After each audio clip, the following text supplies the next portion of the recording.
What's up, everyone? It is Diecastbuffet here again, guys. We're going back to 2007, one of the most dominant seasons in NASCAR history. And here is Jimmie Johnson's Spring Atlanta Race to Win diecast. Now, obviously, it doesn't have the packaging, but this was from the Winner Circle line, part of a program where they had almost every diecast made in 1/64 scale as far as the race wins. Let's get it off the rotating base and take a closer look. And here we go, folks. Diecast. Well, it's already been out of the package, so. But I felt like the diecast was good enough to do a review on. Plus, it's a raced version, so if it has any small paint chips like you can see on the spoiler, kind of adds a little bit more character to it.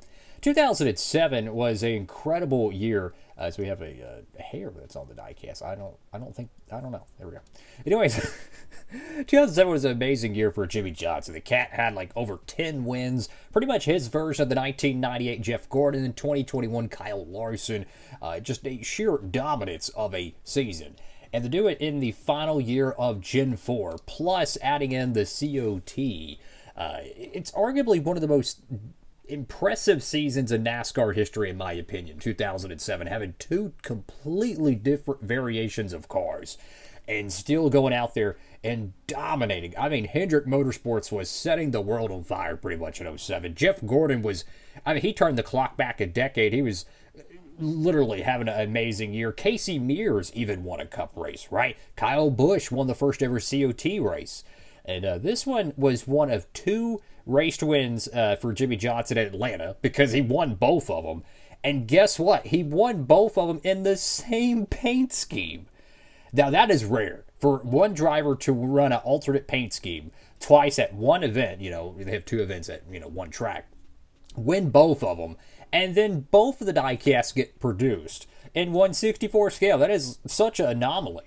So you go to the front of the diecast here, you have the iconic Lowe'S Cobalt paint scheme, such a beautiful livery. One of my favorite Jimmie Johnson cars ever, and low-key, I'm kind of surprised no one's done a Darlington throwback to it. He won a ton of races with Cobalt on the side. You got Lowe's right there on the hood of the car. Notice the blue is a little bit transparent, so the silver paint, the car is, or actually it's not painted silver, it's actually painted black.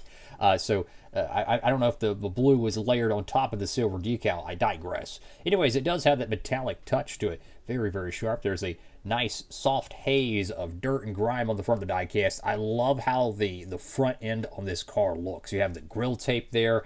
And you got to remember, this is 2007, so the cars were really skewed out, right? I mean, the whole front valences on these cars were like, they were crazy looking, right? If you ever seen a dirt late model and how crazy the front ends looked, there was a time and place where that was just like that in the NASCAR Cup Series. So even though the whole front end of the car looks a little bit off-centered, so to speak, that's exactly how it's supposed to look, to be honest with you. And again, you can see a lot of that dirt and grime built up on top of the silver there. Just beautiful, beautiful stuff. All right, so you have your contingencies here. You have Hendrick Motorsports, obviously, on the headlight. Ray Bestos, Sunoco, Wicks, get Comp, Edelbrock, Clevite, Moog, and Goodyear Gatorback. Go to the other side. You get the 48 right there. Paint chip right there on the splitter. That's not supposed to be there, or technically not a splitter. It's the lower front valence. I digress. You can even see a little bit of grill tape on the corners of the actual grill. That's pretty darn cool. Go to the left side of the diecast here, and you can see the silver paint. Very, very sharp looking stuff. You got the bright 48, which is always a fan favorite. You got the Cobalt Tools livery. And I feel like the car is, I don't know, like the way the decals are proportioned, they're almost a little bit like skewed.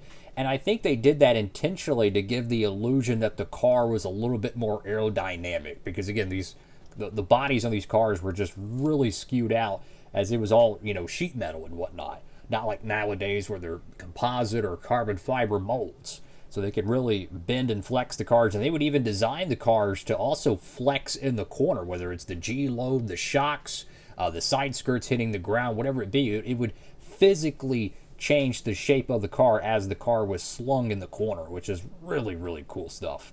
Cobalt Tools there. Lowe's. Get Quaker State. Once upon a time, yes, they were a Hendrick Motorsports sponsor. Got the Mero program there. You have your Jimmie Johnson signature. You got Haas, Bosch, I think it's GMAC something something, Hendrick, and I have no clue what that bottom decal is. Got Nextel Cup Series, Race Car, Mechanics Wear, Checkers, Holly, USG, Dow Chemical, EA Sports. I don't think this car was on NASCAR '08. I could be tripping on that. 3M, Commit, Autometer, Stant, and Jegs. They have Goodyear there. Notice there's no Bud Pole Award decal. Naturally, this was not produced on a base, so they didn't put the alcoholic thing on there. Go to the back panel of the diecast. You have Cobalt, the next generation of tough tools.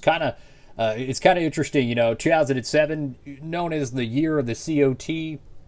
It's kind of interesting to see next generation, kind of an ode, if you will, to the next gen car that would come around, 15 years later? I don't know. It's just kind of interesting. What year to have next generation on the car. Got the 48 there on the right side. Left side has the Quaker State decal. Can't see some, I want to say that's actually probably a what do you call it, a scratch. I don't think that's a error, or not an error, but a actual race wear thing. I think that's probably part of the car being used, or maybe getting shipped to the factory. Like this right here, this little silver patch, you can clearly tell that was an error that was fixed. What it looks like, maybe the 48 peeled off or flaked off, and it was touched up with some paint.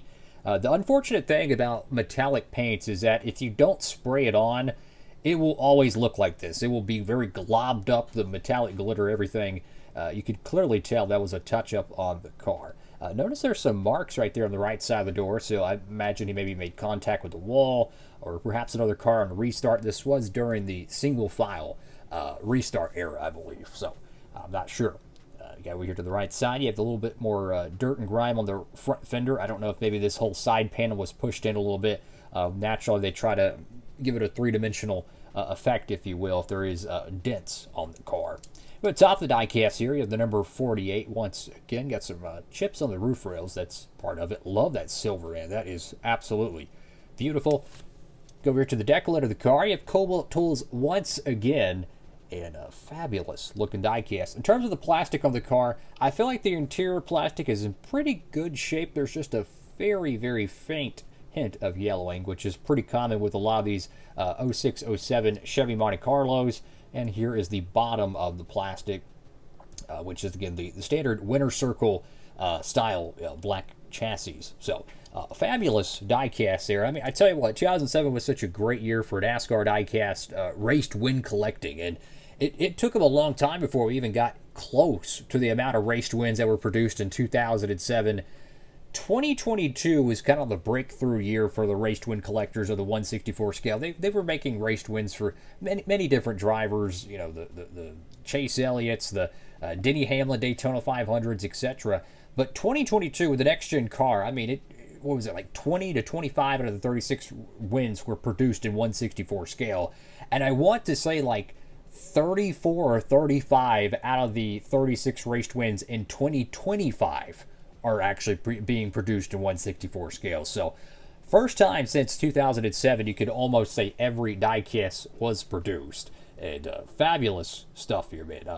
Fortunately, a lot of the 2007 raced wins were overproduced, so some of them are kind of rare, right? Some of them are more uncommon, but for the most part, they're decently easy to find. So fortunately, collectors can still enjoy them even today.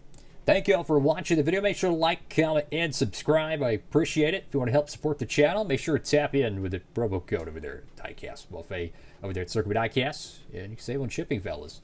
That's all for now. DB signing off.